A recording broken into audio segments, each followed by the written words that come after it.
आज आपण आलोय ते पोर्तुगीज कालीन एका मोठ्या ऐतिहासिक वास्तू, याला सातखडी म्हणतात. तुम्हाला हे वरती दिसतात, हे आता साधारण 6 मजली इमारत दिसते. वरचा मजला पडलेला आहे. आजूबाजूला बऱ्याच तोफा तुम्हाला दिसत आहेत. हा आगर कोटाचा भाग आहे. तुम्ही जर बघितलं तर कोटाला 2 मोठे बांध आहेत. एक बाह्य कोठा आहे आणि पुन्हा आतमध्ये एक संपूर्ण मोठी भिंत आहे. जवळजवळ 6 फूट रुंदीची भिंत आहे. आणि ह्या भागाला अष्टागर भागातला हा आगरकोट आहे. पोर्तुगीजांनी 1504 या ठिकाणी पहिला दारुगोळ्याचा कारखाना भारतातला काढला.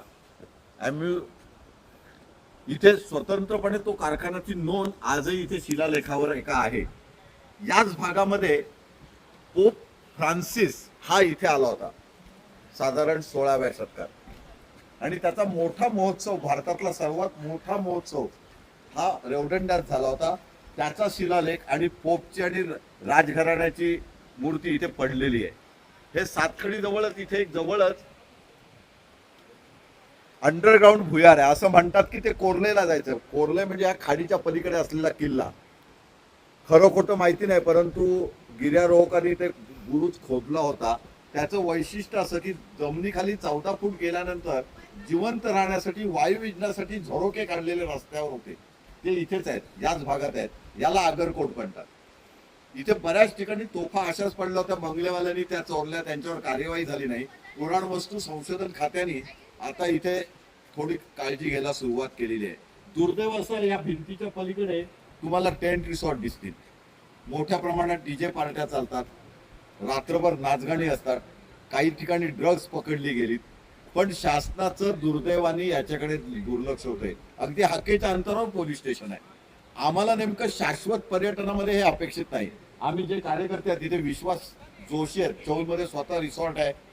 आम्ही नागावमध्ये, चौलमध्ये, रेवदंड्यामध्ये असं पर्यटन आणू इच्छितोय. आणि सुदैवाने संजय यादवराव सारखी माणसं आमच्या सोबत आहेत.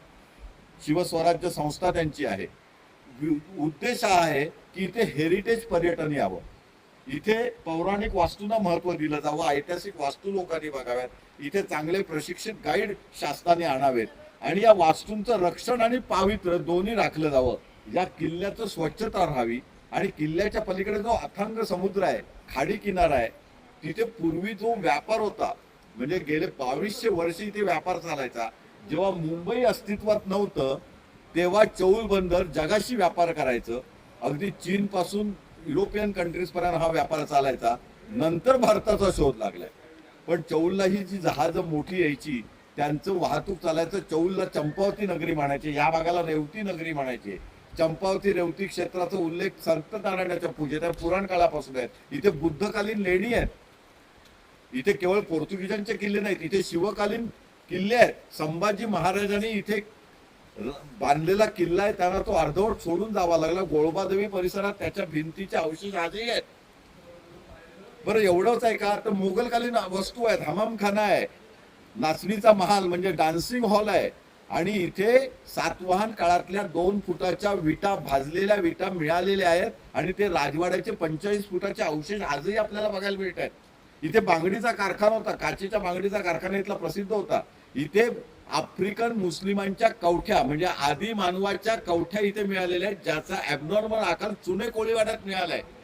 आणि हे सगळं संशोधन पुराणवस्तू संशोधन खात्याकडनं अधिक होणं गरजेचं आहे. आम्हाला मान्य आहे इथे प्रत्येक विहीर खणताना काहीतरी मिळतं.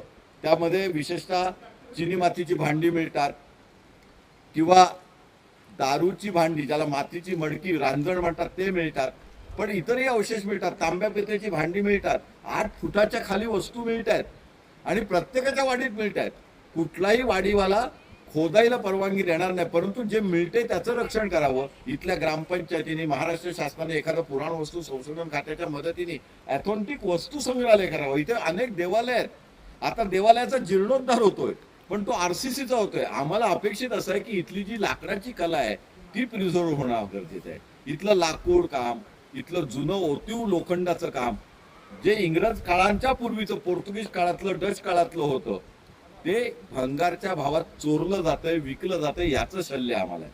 इथे जे पर्यटक येतात त्यांना आम्हाला आव्हान आहे म्हणजे शिवा स्वराज्य संस्था आता पुढे येते, ते आता इथे विशेषतः हेरिटेज पर्यटन महोत्सव करू इच्छित आहेत.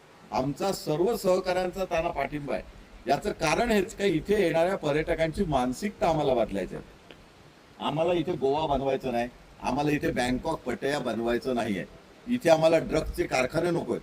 इथे आम्हाला इथली पापड लोणची, इथल्या महिलांना उद्योग मिळेल, इथली जी खाद्यपदार्थाची संस्कृती आहे ती विकली जाईल, लोकांनी इथल्या संस्कृतीचा आस्वाद घ्यावा, इथले फोक डान्स आहेत, आदिवासी नृत्य आहेत, त्याला महत्व द्यावं, इथली पारंपरिक गाणी आहेत ती प्रसिद्ध व्हावीत. इथे आता वेडिंगच्या नावाखाली, प्री वेडिंग खाली तुम्हाला इथे आता कमीत कमी 15-20 ठिकाणी वेडिंगचं शूटिंग करतानाची लोक दिसतील. त्यांचे जे बिभत्स प्रकार आहेत ते आम्हाला नको. आणि एक ग्रामस्थ म्हणून आम्ही हे भावना व्यक्त करतो. जोशी त्याच्यासाठी विशेष काम करतायत आणि अनेक जण एक काम करायला तयार आहेत. आता फक्त तुमच्यासारख्या एखाद्या चांगल्या कार्यकर्त्याची, संस्थेची गरज होती. जर आपण खरंच अष्टागरला विशेष महत्व देऊन हेरिटेज पर्यटनासाठी पुढे आणलं तर महाराष्ट्र शासनाच्या मदतीने, केंद्र शासनाच्या मदतीने, समविचारी सरकार असल्यामुळे कदाचित आपण इथे चांगल्या प्रतीचं पर्यटन आणू शकतो. तुमचं सहकार्य आहे. आता मला विनंती जी आहे ती मुख्यतः पर्यटकांना आहे की तुम्ही इथे येताना तुमची मानसिकता बदलून या. पिकनिकच्या मूडमध्ये येण्यापेक्षा 2 दिवस इथे राहा, इथले किल्ले बघा, देवालय बघा, इथल्या पौराणिक ऐतिहासिक वास्तू बघा, त्याचा आस्वाद घ्या, इथल्या स्थानिक जेवणाचा आस्वाद घ्या, इथल्या होमस्टेचा आस्वाद घ्या आणि खऱ्या अर्थाने शाश्वत पर्यटनाला मदत